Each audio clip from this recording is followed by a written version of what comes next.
دوستو، آج کی ویڈیو میں ہم ذکر کرنے والے اس واقعے کا کہ جب یزید کی قبر کو کھدوایا گیا، آخر اس واقعے کی وجہ کیا تھی، کس نے اور کیوں یزید کی قبر کو کھولا۔ یہ واقعہ یزید کی وفات کے کتنے سال بعد پیش آیا۔ دوستو، یزید نے اپنی زندگی میں ہی اپنے بیٹے معاویہ کو اپنا جانشین مقرر کر دیا تھا۔ یزید کے 12 بیٹے اور 5 بیٹیاں تھیں، لیکن اس کو اپنے بیٹے معاویہ سے بے انتہا پیار تھا۔ اس کی تعلیم و تربیت بھی شہزادوں کی طرح ہی کی گئی تھی۔ یزید چاہتا تھا کہ اس کا یہ بیٹا اس کا حقیقی جانشین بنے۔ یزید نے حکومت سنبھالتے ہی اپنے 2 بیٹوں خالد اور معاویہ کو اس وقت کے بہترین استاد عمر الوقت کے مکتب میں 3 سال کے لیے بھیج دیا۔ شیخ عمر المقصوص بھی جانتے تھے کہ یہ یزید کا جانشین معاویہ ہے، اس لیے اس نے ان کی تربیت پر خوب محنت کی۔ 61 ہجری میں جب واقعہ کربلا پیش آیا تو شیخ المقصوص کو بہت تکلیف پہنچی، چونکہ آپ کا دل محبت اہل بیت سے تڑپتا تھا۔ اس لیے آپ نے یزید کے ان دونوں بیٹوں کو عظمت اہل بیت سے خوب روشناس کروایا۔ ایک طرف کربلا کا واقعہ پیش آیا اور جگہ جگہ یزید کے خلاف بغاوت اٹھنے لگی، دوسری طرف معاویہ جو یزید کا جانشین تھا، اس کی تربیت ایک سچے عاشق رسول کر رہے تھے۔ واقعہ کربلا کے تیسرے سال 683 عیسوی میں یزید عبرتناک موت سے دوچار ہوا تو معاویہ ابن یزید 20 سال کی عمر میں تخت نشین ہوا۔ جیسے ہی معاویہ ابن یزید تخت نشین ہوا تو استاد محترم کی محنت رنگ لانے لگی۔ اس نے آتے ساتھ ہی واقعہ کربلا کی تحقیقات کی اور محض 40 میں نے ان لوگوں کو اپنی بیعت سے آزاد کر دیا۔ بعض روایات میں معاویہ ابن یزید نے 3 ماہ تک حکومت کی۔ 20 سال کی عمر جوانی کا ایسا دور ہے کہ جب انسانی خواہشات کی منہ زوری عروج پر ہوتی ہے۔ یزید کا جانشین ہونا اور پوری اسلامی مملکت پر حکمرانی کرنا اپنی تمام جائز و ناجائز خواہشات کو پورا کرنے کے لیے بہترین موقع تھا، لیکن معاویہ بن یزید نے تخت پر بیٹھتے ہی واقعہ کربلا کی تحقیقات کی اور حالات کا بہت باریک بینی سے جائزہ لیا۔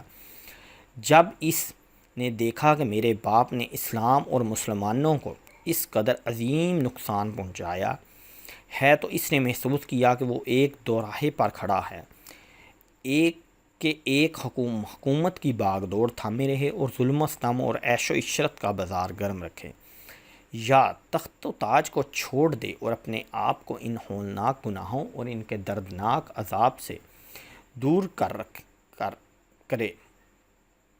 بہرحال اس نے فیصلہ کر ہی لیا۔ اس کا فیصلہ ان سچی تعلیمات اور اس ایمان کے توفیل ہی ممکن ہوا جو اس کے رگ پہ شامل ہو چکا تھا۔ اس نے ایک عزم راسخ کے ساتھ حکومت کے عہدیداروں اور عوام کو مسجد میں جمع کیا اور پھر خود منبر پر جا بیٹھا۔ اس نے اپنی تقریر میں سب سے پہلے خدا کی حمد اور اس کے بعد رسول اللہ صلی اللہ علیہ وآلہ وسلم پر درود بھیجا، اور پھر وہ یوں کہنے لگا: میرے باپ یزید کو جب حکومت ملی تو وہ اپنے اعمال اور بدکاری کی وجہ سے ہرگز اس کا اہل نہیں تھا، لیکن وہ بھی اس پر قابض رہا اور اس کا نفس اس سے بدترین کاموں کی ترغیب دیتا رہا۔ وہ اپنے برے کاموں پر بھی فخر کرتا تھا اور اس نے خدائی کی بنائی ہوئی حدود سے تجاوز کیا۔ رسول اللہ صلی اللہ علیہ وآلہ وسلم کی اولاد پر اس نے بدترین مظالم ڈھائے، لیکن اس کی حکومت کی مدت بہت ہی تھوڑی تھی اور بہت جلد اس کی شرمناک زندگی کا خاتمہ ہو گیا، اور آج وہ اپنے اعمال کے حساب کتاب میں الجھا ہوا ہوگا۔ جب معاویہ بن یزید کی بات یہاں تک پہنچی تو اس کا گلا رک گیا۔ کافی دیر تک وہ بلند آواز میں روتا رہا اور اس کے بعد وہ دربارہ لوگوں سے ہم کلام ہوا اور اس نے کہا: اے لوگو، میں تمہارے گناہوں کا بوجھ اپنے کندھوں پر نہیں اٹھا سکتا اور نہ تمہاری دوستی کا طوق اپنے گلے میں ڈالوں گا۔ میری خواہش تو یہ ہے کہ حکومت شہزادہ حسین امام حضرت زین العابدین کے حوالے کر دی جائے، یا تم خود جو بہتر سمجھو وہ کرو، یا وہ حکومت کرے جس کا تم انتخاب کرو۔ میں اپنی بیعت سے تم لوگوں پر سے ہاتھ اٹھاتا ہوں اور اس خلافت کو ٹھکراتا ہوں۔ معاویہ بن یزید کے ان جملوں نے محفل میں ایک طوفان برپا کر دیا۔ پھر معاویہ بن یزید ممبر سے اتر آیا۔ اس کی ماں دیگر عزیز و اقارب آئے اور تو دیکھا کہ روئے جا رہا ہے۔ اس کی ماں نے کہا کاش تم حیض کا چیتھڑا ہی ہوتے اور میں تمہاری خبر نہ سنتی۔ اس نے کہا خدا کی قسم میں بھی یہی چاہتا ہوں، اگر میرے خدا نے مجھے معاف نہ کیا تو میرے لیے برا ہو۔ اسے کے بعد بنو امیہ نے عمومی شہزادے مروان بن حاکم کے ہاتھ پر بیعت کر لی اور اسے تخت پر بٹھا دیا۔ مروان نے اپنا دارالحکومت مستقل طور پر دمشق منتقل کر دیا۔ بنو امیہ نے شیخ عمر المقصوص کو زندہ درگو کر دیا